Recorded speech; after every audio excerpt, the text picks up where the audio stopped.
সহজ লেসনে তোমাদের সকলকে স্বাগত। আজকে আমরা সপ্তম শ্রেণীর তৃতীয় পর্যায়ক্রমিক মূল্যায়ন 2024 সালের ভূগোল বিষয়ের সিলেবাস নাম্বার বিভাজন এবং সম্পূর্ণ উত্তর সহ প্রশ্নপত্র সম্পর্কে আলোচনা করব।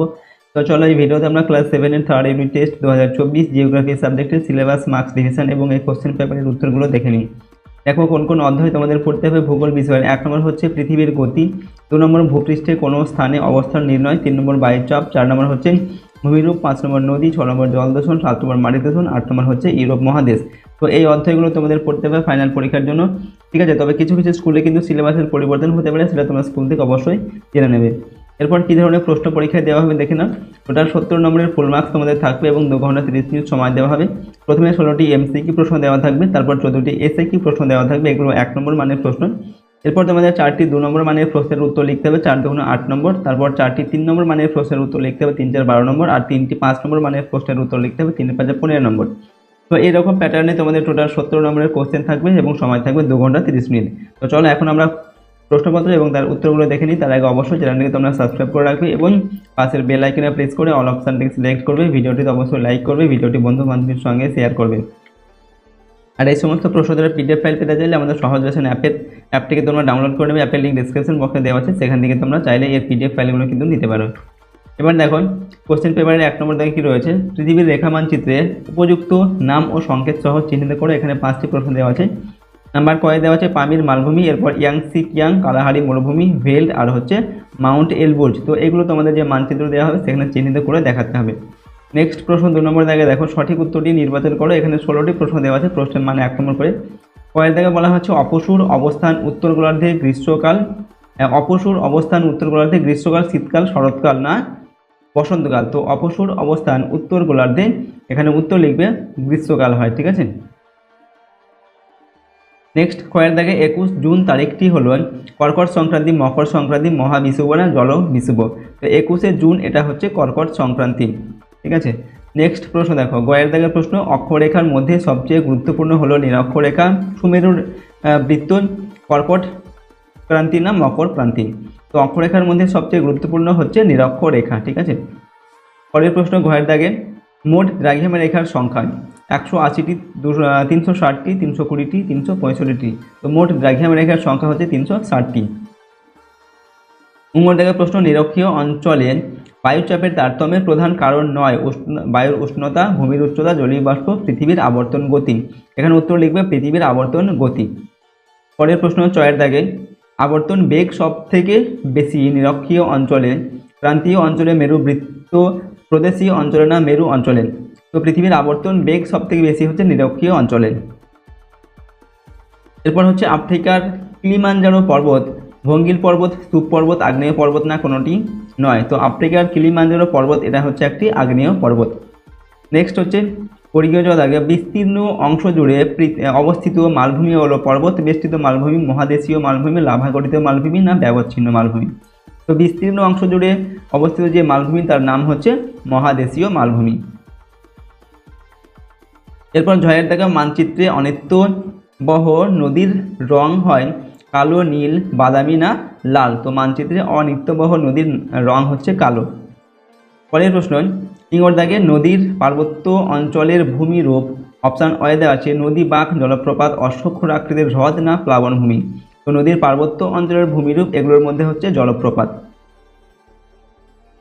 ছয়ের দাগে অনিয়ন্ত্রিতভাবে ভৌমজল উত্তোলনে সৃষ্টি হয় ক্লোরিন দূষণ, অ্যাসিড বৃষ্টি, ইউট্রোফিকেশন না তাপীয় দূষণ। তো অনিয়ন্ত্রিতভাবে ভৌম জল উত্তোলনে সৃষ্টি হয় ক্লোরিন দূষণ। ছয়ের দাগ হচ্ছে ক্যাডমিয়াম দূষণে সৃষ্ট অসুখ ইতাই, ফ্লোরোসিস, ব্ল্যাকফুট না মিনামাটা। তো ক্যাডমিয়াম এই দূষণের ফলে যে সৃষ্ট যে অসুখ সেটা হচ্ছে ইতাই। নেক্সট হচ্ছে ডয়ের দাগে অ্যাসিড বৃষ্টির মাধ্যমে মৃত্তিকা দূষণের উৎস নগরায়ন, কৃষিকাজ, শিল্প উৎপাদন, তাপবিদ্যুৎ কেন্দ্র। তো উত্তর হচ্ছে শিল্প উৎপাদন, ঠিক আছে। অ্যাসিড বৃষ্টির মাধ্যমে মৃত্তিকা দূষণের যে উৎস সেটা হচ্ছে শিল্প উৎপাদনের ফলেই, ঠিক আছে, এই অ্যাসিড বৃষ্টি হয়ে থাকে। নেক্সট হচ্ছে দেখো ঢয়ের দাগে গৃহস্থালির কাজের জন্য মাটিতে যে ধরনের ক্ষতিকর প্রভাব পড়ে তা হলো মাটি ক্ষয়, অ্যাসিড বৃষ্টি, অসুখের সংক্রমণ, তেজস্ক্রিয় বিক্রিয়া। তো গৃহস্থালির কাজের জন্য মাটিতে যে ধরনের ক্ষতিকর প্রভাব হয় সেটা হচ্ছে অসুখের সংক্রমণ হয়। এরপর প্রশ্ন হচ্ছে মূর্ধন্য দাগে স্টেপ তৃণভূমি সৃষ্টির কারণ। 1 নম্বর হচ্ছে উপমেরু জলবায়ু, পশ্চিম ইউরোপীয় জলবায়ু, মহাদেশীয় জলবায়ু না ভূমধ্য সাগরীয় জলবায়ু। তো স্টেপ তৃণভূমি, ঠিক আছে, এটা সৃষ্টির কারণ হচ্ছে পশ্চিম ইউরোপীয় জলবায়ু। পরের প্রশ্ন 6 দাগে রুড শিল্পাঞ্চলের প্রধান খনিজ সম্পদ। খনিজ তেল, আকরিক, লোহা, কয়লা না তামা। তো রুড শিল্পাঞ্চলের প্রধান খনিজ সম্পদ হচ্ছে কয়লা। নেক্সট 3 নম্বর দাগে নির্দেশ অনুযায়ী নিচের প্রশ্নগুলির উত্তর দাও। এখানে 14টি প্রশ্নের উত্তর লিখতে হবে, প্রশ্নের মান 1 নম্বর করে। 3-এর 1-এর প্রশ্ন শূন্যস্থান পূরণ করতে হবে, ঠিক আছে, 5টা এবং প্রশ্নের মান 1 নম্বর করে। পরের দাগে ছায়া সব থেকে ছোট হয় ড্যাশ। তো এখানে উত্তর লিখবে ছায়া সব থেকে ছোট হয় দুপুর 12টায়। পরের দাগে অক্ষরেখার মান ড্যাশ দিকে বৃদ্ধি পায়। উত্তর হচ্ছে অক্ষরেখার মান মেরুর দিকে বৃদ্ধি পায়। গয়ের দাগা প্রশ্ন ড্যাশ বায়ু শীতল হওয়ায় সংকুচিত হয়। এখানে উত্তর হচ্ছে উষ্ণ বায়ু শীতল হওয়ায় সংকুচিত হয়। ঘয়ের দাগে ড্যাশ পদ্ধতির কারণে মাটির উর্বরতা কমে যায়। উত্তর লিখবে শস্যাবর্তন পদ্ধতির কারণে মাটির উর্বরতা কমে যায়। নেক্সট হচ্ছে লন্ডন বৃহত্তম ড্যাশ বন্দর। এখানে উত্তর হচ্ছে লন্ডন বৃহত্তম আন্তর্জাতিক বন্দর।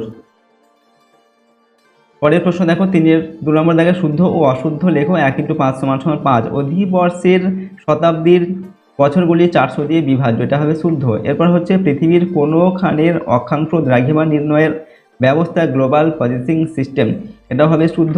গয়ের দাগে সমচাপ রেখাগুলি পরস্পরকে স্পর্শ করতে পারে, এটা অশুদ্ধ হবে। ঘয়ের দাগে হচ্ছে পাতগুলির সঞ্চালনের কারণ অভ্যন্তরীণ শক্তি, এটা শুদ্ধ। অঙ্গর দাগে হচ্ছে মোহনায় প্রবল সমুদ্র স্রোত বদ্বীপ সৃষ্টিতে বাধা দেয়, এটা হবে শুদ্ধ। 3-এর 3 নম্বর দাগে 2-1 কথায় উত্তর দাও। এখানে 4টি প্রশ্নের উত্তর লিখতে হবে, প্রশ্নের মান 1 নম্বর। কয়ের দাগে অনেকগুলি পর্বত শ্রেণীর মিলন স্থলকে কি বলে। উত্তর লিখবে অনেকগুলি পর্বত শ্রেণীর মিলন স্থলকে পর্বত গ্রন্থি বলে। কয়ের দাগে শুষ্ক অঞ্চলে সুগভীর গিরিখাতকে কি বলে। তো শুষ্ক অঞ্চলের সুগভীর গিরিখাতকে ক্যানিয়ন বলেন। গয়ের দাগে প্রশ্ন জলে অক্সিজেনের অভাবে মাছ ও জলজ প্রাণীর মারা যাওয়াকে কি বলে। তো জলে অক্সিজেনের অভাবে মাছ ও জলজ প্রাণীর মারা যাওয়াকে ইউট্রোফিকেশন বলে। ঘয়ের দাগে পোল্টার ভূমি অঞ্চলে কোন কৃষি পদ্ধতিতে কৃষিকাজ হয়। তো পোল্টার ভূমি অঞ্চলে মিশ্র কৃষি পদ্ধতিতে কৃষিকাজ হয়। 4 নম্বর দাগে খুব সংক্ষেপ উত্তর দাও, যে কোনো 4টি লিখতে হবে, প্রশ্নের মান 2 নম্বর করে। 4 দুগুণে 8 নম্বর। কয়ের দাগে প্রশ্ন দৈনিক আপাত গতি কাকে বলে। উত্তর লিখবে সূর্যকে সামনে রেখে পৃথিবী তার নিজ অক্ষের উপর পশ্চিম থেকে পূর্বে অনবরত আবর্তন করে চলেছে, সেই জন্য আমরা প্রত্যহ সকালে পূর্ব দিকে সূর্যকে উদয় হতে এবং পশ্চিম দিকে সূর্যকে অস্ত হতে দেখি। দৈনিক বা প্রতিদিন আপাত দৃষ্টিতে সূর্যের এই চলনকে সূর্যের আপাত দৈনিক গতি বলে। ফয়ের দাগে স্থানীয় সময় কাকে বলে। উত্তর হচ্ছে পৃথিবীর আবর্তনের ফলে কোনো স্থানের সূর্য যখন ঠিক মাথার উপরে আসে বা সর্বোচ্চ উচ্চতায় অবস্থান করে তখন সে স্থানে মধ্যাহ্ন বা ঘড়িতে বেলা 12টা ধরা হয় এবং এই সময় থেকে দিনের অন্যান্য সময় স্থির করা হয়। এভাবে আকাশে সূর্যের অবস্থান হতে যে সময় স্থির করা হয় তাকে স্থানীয় সময় বলা হয়। গয়ের দাগে ধারণ অববাহিকা কি। উত্তর হচ্ছে উচ্চ পার্বত্য অঞ্চল বা মালভূমি অঞ্চলের বৃষ্টি বা বরফ গলা জলের ক্ষুদ্র ক্ষুদ্র জলধারা একত্রে মিলিত হয়ে একটি বড় জলধারা বা নদীর সৃষ্টি করে। নদীর উৎস অঞ্চলের এই ক্ষুদ্র ক্ষুদ্র জলধারা বেষ্টিত অববাহিকাকে নদীর ধারণ অববাহিকা বলে। ঘয়ের দাগে জল দূষণ নিয়ন্ত্রণের 2টি পদ্ধতি উল্লেখ করো। তো 1 নম্বর হচ্ছে কীটনাশক ও রাসায়নিক সারের ব্যবহার হ্রাস। কৃষি জমিতে রাসায়নিক সার, কীটনাশক ও আগাছানাশক ওষুধের ব্যবহার কমালে কৃষি জমি থেকে ধুয়ে আসা জল দূষক পদার্থের পরিমাণ কমবে এবং জল দূষণের মাত্রা হ্রাস পাবে। 2 নম্বর হচ্ছে জলের অপব্যবহার রোধ। জলাশয় বা নদ নদীতে কাপড় কাচা, গবাদি পশু স্নান ইত্যাদি বন্ধ করলে জল দূষণ হ্রাস করা সম্ভব। উমর দাগে ট্রাক ফার্মিং কি। উত্তর হচ্ছে মূল শহর থেকে অনতি দূরে অবস্থিত কৃষি অঞ্চলগুলি থেকে নিত্য প্রয়োজনীয় উৎপাদিত কৃষি ফসলগুলিকে ট্রাকের মধ্যে উন্নত পরিবহন মাধ্যমের সাহায্যে উক্ত শহরাঞ্চলে নিয়ে আসার জন্য যে কৃষি নির্ভর ব্যবস্থা পরিচালিত হয় তাকে ট্রাক ফার্মিং বলা হয়, ঠিক আছে। 4 দাগে পোল্টার ভূমি কাকে বলে। এখানে উত্তর লিখবে ডাচ ভাষায় পোল্টার শব্দের অর্থ হলো সমুদ্র গর্ভ থেকে উদ্ধার করা নিচু জমি। নেদারল্যান্ড বা হল্যান্ডের উত্তর পশ্চিমে খাল, বিল, হ্রদ, উপসাগর, বালিয়াড়ি নিয়ে গঠিত যে বিস্তীর্ণ নিচু অঞ্চলকে সমুদ্র গর্ভ থেকে উদ্ধার করা হয়েছে তাকে পোল্টার ভূমি বা পোল্টার ল্যান্ড বলে। 5 নম্বর দাগে দেখো নিচের প্রশ্নগুলির উত্তর দাও, যে কোনো 4টি লিখতে হবে, প্রশ্নের মান 3 নম্বর করে। পরের দাগে অক্ষরেখা ও দ্রাঘিমা রেখার পার্থক্য করো। তো 1 নম্বর হচ্ছে অক্ষরেখাগুলি পূর্ণবৃত্ত আর দ্রাঘিমা রেখাগুলি অর্ধবৃত্ত। 2 নম্বর পার্থক্য অক্ষরেখাগুলি পূর্ব পশ্চিমে বিস্তৃত, দ্রাঘিমা রেখাগুলি উত্তর দক্ষিণে বিস্তৃত। 3 নম্বর পার্থক্য হচ্ছে অক্ষরেখাগুলি পরস্পরের সমান্তরাল, দ্রাঘিমা রেখাগুলি পরস্পরের সমান্তরাল নয়। ঠিক আছে। পরের দাগে প্রশ্ন, পৃথিবীর উপর কোন স্থানের অবস্থান কিভাবে নির্ণয় করা যাবে? উত্তর লিখবে, গোলীয় পৃথিবী পৃষ্ঠে কোন স্থানের অবস্থান নির্ণয় করতে পূর্ব পশ্চিমে বিস্তৃত অক্ষরেখা ও উত্তর দক্ষিণে বিস্তৃত দ্রাঘিমা রেখার সাহায্য নেওয়া হয়ে থাকে। অবস্থিত স্থানটি নিরক্ষরেখা থেকে কতটা উত্তর বা কতটা দক্ষিণে অবস্থিত তা অক্ষরেখার মান দ্বারা জানা যায়, এবং মূল মধ্যরেখা থেকে স্থানটি কতটা পূর্বে বা কতটা পশ্চিমে অবস্থান করছে তা দ্রাঘিমা রেখার মান থেকে জানা যায়। যেমন কলকাতা 22 ডিগ্রি 34 মিনিট উত্তর অক্ষরেখা এবং 88 ডিগ্রি 36 মিনিট পূর্ব দ্রাঘিমার ছেদ বিন্দুতে অবস্থিত। এটি জানতে আমরা অক্ষরেখা ও দ্রাঘিমা রেখার সাহায্য নিয়ে বলতে পারছি। পরের দাগে সমচাপ রেখার 3টি বৈশিষ্ট্য উল্লেখ করো। তো 1 নম্বর বৈশিষ্ট্য দেখো, আমরা লিখছি সমচাপ রেখার বৈশিষ্ট্য, এবং 1 নম্বর হচ্ছে উষ্ণতার সঙ্গে বায়ুচাপের সম্পর্ক গভীর বলে বহু ক্ষেত্রে সমচাপ রেখাগুলি অক্ষরেখার সমান্তরালে বিস্তৃত হয়। 2 নম্বর বৈশিষ্ট্য, সমচাপ রেখাগুলি যদি দূরে দূরে অবস্থান করে তাহলে আবহাওয়ার শান্ত অবস্থা বোঝায়, এবং রেখাগুলি যদি কাছাকাছি অবস্থান করে তাহলে ঝড় বৃষ্টি হওয়ার সম্ভাবনা থাকে। 3 নম্বর, যদি সমচাপ রেখাগুলি চক্রাকারে অবস্থান করে তবে তাকে বায়ুচাপের কোষ বা বায়ুচাপ কক্ষ বলে। তো এগুলো হচ্ছে সমচাপ রেখার বৈশিষ্ট্য। ঘয়ের দাগে অশ্বক্ষুর আকৃতির হ্রদ কিভাবে সৃষ্টি হয়? তো অশ্বক্ষুর আকৃতির হ্রদ নদী গতিপথে কোথাও বাধা পেলে একটু বেঁকে যায়, ধীরে ধীরে এই বাঁক বড় হতে থাকে। বাঁক বেশি বড় হয়ে গেলে নদী তখন সোজা পথ ধরে প্রবাহিত হয় এবং নদীর পরিত্যক্ত খাত হ্রদের আকার ধারণ করে। এই বিচ্ছিন্ন অংশের সঙ্গে প্রথম দিকে নদীর কিছুটা সম্পর্ক থাকে এবং বন্যার সময় এতে নদীর জল প্রবেশ করে, কিন্তু সময়ের সঙ্গে সঙ্গে এই হ্রদ নদী থেকে সম্পূর্ণ আলাদা হয়ে অশ্বের খুরের মধ্যে বাঁকাভাবে অবস্থান করলে একে অশ্বক্ষুর আকৃতির হ্রদ বলে। সেটা হচ্ছে অশ্বক্ষুর আকৃতির হ্রদের চিত্র। তোমরা পারলে কিন্তু এরকম চিত্র একটা এঁকে দেবে। ঠিক আছে, অশ্বক্ষুর আকৃতির হ্রদের চিত্র। উমর দাগে মাটি দূষণের 2টি উৎস ও তার প্রভাব উল্লেখ করেন। তো উৎস হচ্ছে 1 নম্বর কি, শহর ও শিল্প কলকারখানার দূষিত বর্জ্য। সঠিক ব্যবস্থাপনা না করে শহর ও শিল্প কলকারখানার দূষিত বর্জ্যগুলিকে সেখানে ফেলে দেওয়ার ফলে আবার অনেক সময় শহরের নর্দমার নোংরা জল যেসব জলাশয়ে পড়ে সেই সব জলাশয়ের জল সেচের কাজে ব্যবহারের ফলে মাটির গুণাগুণ নষ্ট হয়ে পড়ে। শিল্প কলকারখানার বিষাক্ত জল দ্বারাও মাটি দূষণ ঘটে থাকে। ঠিক আছে, এটা হচ্ছে একটি মাটি দূষণের কারণ। 2 নম্বর উৎস, রাসায়নিক সার ও কীটনাশকের অতিরিক্ত ব্যবহার। আধুনিক কৃষির অন্যতম একটি উপাদান হলো রাসায়নিক সার ও কীটনাশকের ব্যবহার। এই সার ও কীটনাশকের অতিরিক্ত ব্যবহার মাটি দূষণের অন্যতম কারণ। এরপর আমরা লিখছি মাটি দূষণের প্রভাব।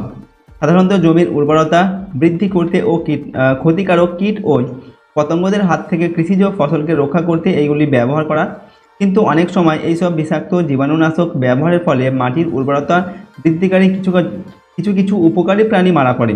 অতিরিক্ত পরিমাণে রাসায়নিক সার ব্যবহারের দরুন পাঞ্জাব, হরিয়ানা ও উত্তরপ্রদেশের প্রচুর পরিমাণ জমি লবণাক্ত হয়ে পড়েছে। পরের প্রশ্ন 6 দাগে, পোল্ডার ভূমি কিভাবে সৃষ্টি হয় আলোচনা করো। দেখো আমরা উত্তর লিখছি, কয়েকটি পর্যায়ে পোল্ডার ভূমি সৃষ্টি করা হয়। সেগুলি হলো 1 নম্বর প্রাথমিক পর্যায়। পোল্ডার ভূমি সৃষ্টির প্রাথমিক পর্যায়ে কোনো অগভীর জলাভূমি বা সাগরের কিছুটা অংশ মাটি বা কংক্রিটের তৈরি চক্র বাঁধের মাধ্যমে ঘিরে ফেলা হয়। এই চক্র বাঁধের মধ্যে জল নিকাশি চক্র খাল থাকে। দ্বিতীয় পর্যায়ে, এই পর্যায়ে সাগর বা জলাভূমির ওই ঘেরা অংশটি পাম্পের সাহায্যে কাদা জল দিয়ে ভরাট করা হয়। জলাভূমির নিচে কাদা বা পলি থিতিয়ে জমে গেলে পাম্পের সাহায্যে ওই জলাভূমির জল খালের মাধ্যমে সমুদ্রে ফেলা হয়। এই কাজে উইন্ড মিলের ব্যবহার লক্ষ্য করা যায়। এরপর তৃতীয় পর্যায়, এই পর্যায়ে ভূমিভাগ শুকিয়ে গেলে জমিকে লবণ মুক্ত করার জন্য 5 থেকে 7 বছর ফেলে রাখা হয়। চতুর্থ পর্যায়ে কি হয়, এই পর্যায়ে 5 থেকে 7 বছর প্রথমে জমিতে হে, ক্লোভার, বার্সিম ইত্যাদি পশু খাদ্যের চাষ ও পশুপালন করা হয়, এবং তারপরে বিট, ওট প্রভৃতি শস্য ও সূর্যমুখী, টিউলিপ প্রভৃতি ফুলের চাষ করা হয়। এইভাবে পোল্ডার ভূমি গঠনের 12 থেকে 15 বছর পরে জমি সম্পূর্ণভাবে কৃষির উপযুক্ত হয়ে ওঠে। ঠিক আছে, উদাহরণ কি না, নেদারল্যান্ডের উত্তর পশ্চিম জুইরার্জি উপসাগর থেকে এইভাবে বাঁধ নির্মাণ করে পোল্ডার ভূমি সৃষ্টি করা হয়েছে। পরের প্রশ্ন দেখো, 6 নম্বর থেকে নিচের প্রশ্নগুলির উত্তর দাও, যে কোনো 3টি লিখতে হবে। প্রশ্নের মান 5 নম্বর করে, 3 5 15 নম্বর রয়েছে। কয়ের দাগে পৃথিবীর ঋতু পরিবর্তন কিভাবে হয় চিত্রসহ বিবরণ দাও। তো বসন্ত, গ্রীষ্ম, শরৎ ও শীত এই 4টি ঋতু পৃথিবীতে পর্যায়ক্রমে ও চক্রাকারে আবর্তিত হচ্ছে, একে ঋতুচক্র বলে। প্রথমে লিখছি আমরা বসন্তকাল। 21 মার্চ পৃথিবী তার কক্ষপথের এমন অবস্থানে আসে যে পৃথিবীর উত্তর গোলার্ধ সূর্য থেকে সমুদ্রতে অবস্থান করে এবং সূর্যরশ্মি নিরক্ষরেখার ওপর লম্বভাবে পতিত হয়। এই দিন উভয় গোলার্ধের সর্বত্র দিন রাত্রির দৈর্ঘ্য সমান হয়। এই সময় উত্তর গোলার্ধে বসন্তকাল এবং দক্ষিণ গোলার্ধে শরৎকাল হয়। গ্রীষ্মকাল 21 মার্চের পর থেকে পৃথিবী ধীরে ধীরে এমন অবস্থায় আসে যে সূর্যরশ্মি ক্রমশ উত্তর গোলার্ধে লম্বভাবে পড়তে থাকে এবং উত্তর গোলার্ধে ক্রমশ দিন বড় ও রাত্রি ছোট হতে থাকে। এরপর 21 জুন সূর্যকিরণ কর্কট ক্রান্তি রেখার অর্থাৎ উত্তরায়ণের শেষ সীমায় পৌঁছায়, ঠিক আছে, এবং এর উপর লম্বভাবে পড়ে বলে উত্তর গোলার্ধে 14 ঘন্টা দিন ও 10 ঘন্টা রাত্রি সংঘটিত হয়। একে বলা হয় সূর্যের উত্তর অয়নান্ত দিবস বা কর্কট সংক্রান্তি। দক্ষিণ গোলার্ধে ঠিক এর বিপরীত অবস্থা ঘটে। এই সময়টিতে উত্তর গোলার্ধে গ্রীষ্মকাল ও দক্ষিণ গোলার্ধে শীতকাল অনুভূত হয়। এরপর হচ্ছে শরৎকাল। 21 জুনের পর থেকে সূর্যের দক্ষিণায়ন শুরু হয় এবং পৃথিবীর নিজস্ব কক্ষপথে এগিয়ে যাওয়ার ফলে উত্তর গোলার্ধ ক্রমশ সূর্যের দূরবর্তী ও দক্ষিণ গোলার্ধ ক্রমশ সূর্যের নিকটবর্তী হতে থাকে। এইভাবে 23 সেপ্টেম্বর পৃথিবীর উত্তর গোলার্ধ আবার সূর্য থেকে সমান দূরত্বে অবস্থান করে এবং সূর্যরশ্মি নিরক্ষরেখার উপর লম্বভাবে পতিত হয়। এই দিন পৃথিবীর সর্বত্র দিন রাত্রির দৈর্ঘ্য সমান হয়। এই সময় উত্তর গোলার্ধে শরৎকাল এবং দক্ষিণ গোলার্ধে বসন্তকাল দেখা যায়। এরপর শীতকাল। 23 সেপ্টেম্বরের পর থেকে পৃথিবী ধীরে ধীরে কক্ষপথের এমন অবস্থায় আসে যখন সূর্যরশ্মি ক্রমশ দক্ষিণ গোলার্ধে লম্বভাবে পড়তে থাকে এবং দক্ষিণ গোলার্ধে ক্রমশ দিন বড় ও রাত্রি ছোট হতে থাকে। এইভাবে চলতে চলতে 22 ডিসেম্বর সূর্য কিরণ মকরক্রান্তি রেখার উপর অর্থাৎ দক্ষিণায়নের শেষ সীমায় পৌঁছায় এবং এর উপর লম্বভাবে কিরণ দেয় বলে দক্ষিণ গোলার্ধে দিন সবচেয়ে বড় এবং রাত্রি সবচেয়ে ছোট হয়ে থাকে। 14 ঘন্টা দিন হয় এবং 10 ঘন্টা রাত্রি হয়। তাই 22 ডিসেম্বরকে বলা হয় দক্ষিণ অয়নান্ত দিবস বা মকর সংক্রান্তি। উত্তর গোলার্ধের অবস্থা হয় ঠিক এর বিপরীত। এই সময়টাতে উত্তর গোলার্ধে শীতকাল এবং দক্ষিণ গোলার্ধে গ্রীষ্মকাল অনুভূত হয়। তারপর থেকেই আবার পৃথিবীর উত্তর গোলার্ধ সূর্যের নিকটবর্তী হয় এবং দক্ষিণ গোলার্ধ সূর্য থেকে দূরে সরে যেতে থাকে। 21 মার্চ আবার পৃথিবীর সর্বত্র দিন রাত্রি সমান হয়ে যায়। এইভাবে একটি ঋতুচক্র সম্পন্ন হয়, ঠিক আছে। তো এইভাবে পৃথিবীতে বিভিন্ন যে ঋতু সেগুলো কিন্তু পরিবর্তন হয়ে থাকে এবং এই ঋতু পরিবর্তনের চিত্রটা তোমরা যদি পারো কিন্তু এরকম করে এইভাবে কিন্তু এঁকে দেবে, ঠিক আছে। তো নেক্সট প্রশ্ন দেখো, ছয়ের দাগে বায়ুচাপের পার্থক্যের কারণগুলো লেখো। তো বায়ুচাপের পার্থক্য 1 নম্বর কারণ হচ্ছে বায়ুতে জলীয় বাষ্পের তারতম্য। জলীয় বাষ্প বিশুদ্ধ বায়ুর থেকে হালকা, এই কারণে বর্ষাকালে জলীয় বাষ্পপূর্ণ আর্দ্র বায়ুর চাপ কম। অপরদিকে শীতকালে বাতাসে জলীয় বাষ্প কম থাকে বলে বায়ু ভারী ও বায়ুর চাপ বেশি হয়ে থাকে। 2 নম্বর বায়ুর উষ্ণতার তারতম্য। বায়ু উত্তপ্ত হলে আয়তনে বাড়ে এবং বায়ুর ঘনত্ব ও ওজন কমে। অপরদিকে বায়ুর উষ্ণতা হ্রাস পেলে আয়তন হ্রাস পায় বলে ওজন ও ঘনত্ব বেড়ে যায়। এসব কারণে উত্তাপিত হালকা বায়ু চাপ কম দেয় এবং শীতল ভারী বায়ু চাপ বেশি প্রদান করে। 3 নম্বর হচ্ছে ভূপৃষ্ঠের উচ্চতা। বায়ুমণ্ডলের নিম্নস্তরে বায়ুর চাপ বেশি হয় কারণ উপরের সকল বায়ুস্তরের ওজন নিচের বায়ুস্তরের উপর পড়ে। এই কারণে সমুদ্র সমতল থেকে যত উঁচুতে ওঠা যায় তত বায়ুর ঘনত্ব ও ওজন কমে। 4 নম্বর পৃথিবীর আবর্তন। পৃথিবীর আবর্তন গতির জন্যেও বায়ুর চাপের পার্থক্য ঘটে। পৃথিবীর আবর্তনের বেগ নিরক্ষীয় অঞ্চলে বেশি হওয়ায় নিরক্ষীয় অঞ্চল থেকে বাতাস ছিটকে অপসারিত হয়ে যায়, তাই নিরক্ষীয় অঞ্চলে বায়ুর চাপ কম। অপরদিকে মেরু অঞ্চলে আবর্তন গতি তুলনামূলকভাবে কম হওয়ায় বাতাস এখান থেকে সরে যায় না বলে উচ্চচাপের অবস্থান দেখা যায়। 5 নম্বর কারণ হচ্ছে স্থল ও জলভাগের অবস্থান। মধ্য অক্ষাংশীয় অঞ্চলে জলভাগের তুলনায় স্থলভাগ গ্রীষ্মকালে বেশি উষ্ণ ও শীতকালে বেশি শীতল থাকে।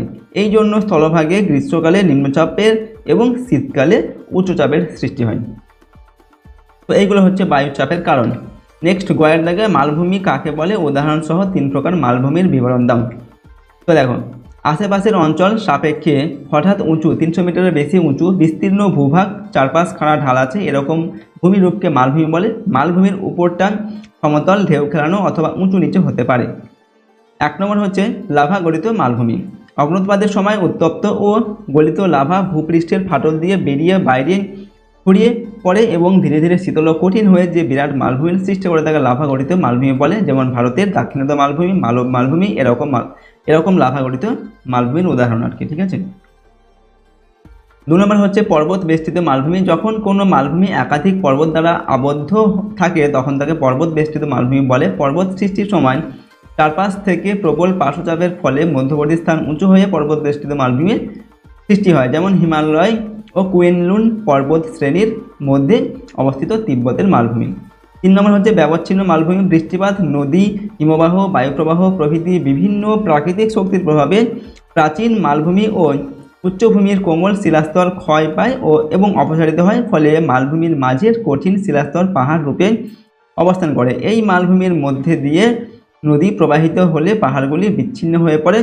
এইভাবে বিভিন্ন নদী উপত্যকা দ্বারা বিচ্ছিন্ন মালভূমিকে ব্যবচ্ছিন্ন মালভূমি বলে, যেমন হচ্ছে ভারতের ছোটনাগপুর মালভূমি। ঠিক আছে।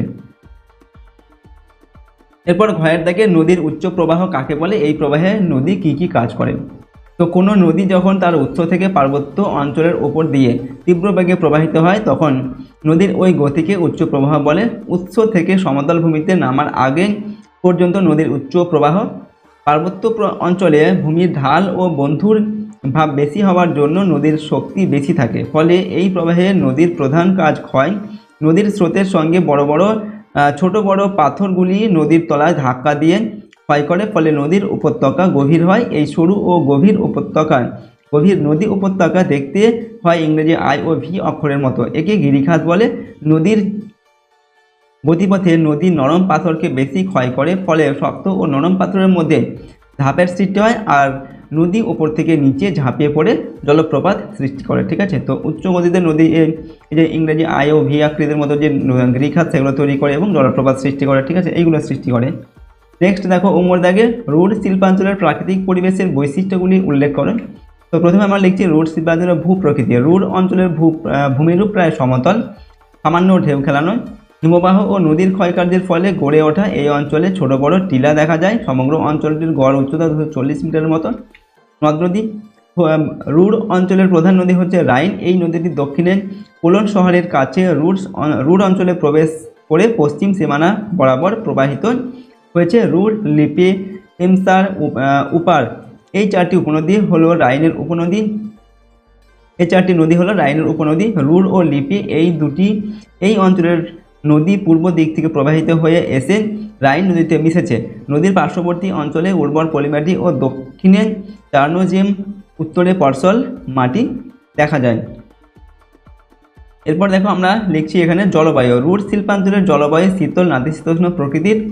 গ্রীষ্মকালীন উষ্ণতা মাঝারি ও শীতকালে বেশি শীতল। গ্রীষ্মকালে উষ্ণতা থাকে 15 থেকে 20 ডিগ্রি সেলসিয়াস ও শীতকালে উষ্ণতা হয় 2 থেকে 5 ডিগ্রি সেলসিয়াস। এখানে গড় বৃষ্টিপাত হচ্ছে 50 থেকে 70 সেন্টিমিটার। পশ্চিমা বায়ুর প্রভাবে সারা বছর ধরেই এখানে বৃষ্টিপাত হয়, তবে শীতকালে মাঝে মাঝে তুষারপাত হয়। এরপর আমরা লিখছি স্বাভাবিক উদ্ভিদ। বর্তমানে এখানে কৃষি, শিল্প ও বসতির জন্য বনভূমির সংখ্যা অনেক কমে গেছে। শিল্পাঞ্চলের দূষণ রোধের জন্য কিছু সংরক্ষিত বনভূমি রয়েছে, কিছু পরিকল্পিত বনভূমির সৃষ্টি করা হয়েছে। এইসব বনভূমিতে pine, birch, oak, fir, beech জাতীয় গাছ দেখা যায়। ঠিক আছে। তো এইভাবে আমরা প্রশ্নের উত্তরটিকে লিখলাম। তো দেখো আজকের এই ভিডিওতে আমরা ক্লাস 7-এ তোমাদের ভূগোল বিষয়ের 3rd ইউনিট টেস্ট বা ফাইনাল পরীক্ষার এখানে আমরা সিলেবাস, নাম্বার বিভাজন এবং একটি কোশ্চেন পেপারের সম্পূর্ণ উত্তর আলোচনা করলাম। প্রতিটি প্রশ্ন এবং উত্তর অবশ্যই তোমরা কিন্তু ভালোভাবে মুখস্থ করবে এবং প্র্যাকটিস করবে, কারণ এই সমস্ত প্রশ্নগুলো তোমাদের যে ফাইনাল পরীক্ষার জন্য কিন্তু খুবই গুরুত্বপূর্ণ। ঠিক আছে, তাই সমস্ত প্রশ্নগুলো তোমরা কিন্তু করে ফেলবে ভালোভাবে। আর যদি এই চ্যানেলে নতুন হয়ে থাকো চ্যানেলটিকে প্লিজ সাবস্ক্রাইব করবে এবং বেল আইকনে প্রেস করে অল অপশানটিকে সিলেক্ট করবে। ভিডিওটিতে অবশ্যই লাইক করবে, ভিডিওটি বন্ধুবান্ধবের সঙ্গে শেয়ার করবে। আর যদি এই সমস্ত প্রশ্নের পিডিএফ ফাইলগুলো পেতে চাও তাহলে সহজ লেসন অ্যাপটিকে ইনস্টল করবে। অ্যাপের লিঙ্ক ডেসক্রিপশন বক্সে দেওয়া আছে, সেখান থেকে তোমরা অ্যাপটিকে ডাউনলোড করে নিয়ে চাইলে এর পিডিএফ ফাইলগুলো নিতে পারো। তো আজকের এই ভিডিওটিকে আমরা এখানে শেষ করছি। সম্পূর্ণ ভিডিওটি দেখার জন্য অসংখ্য ধন্যবাদ।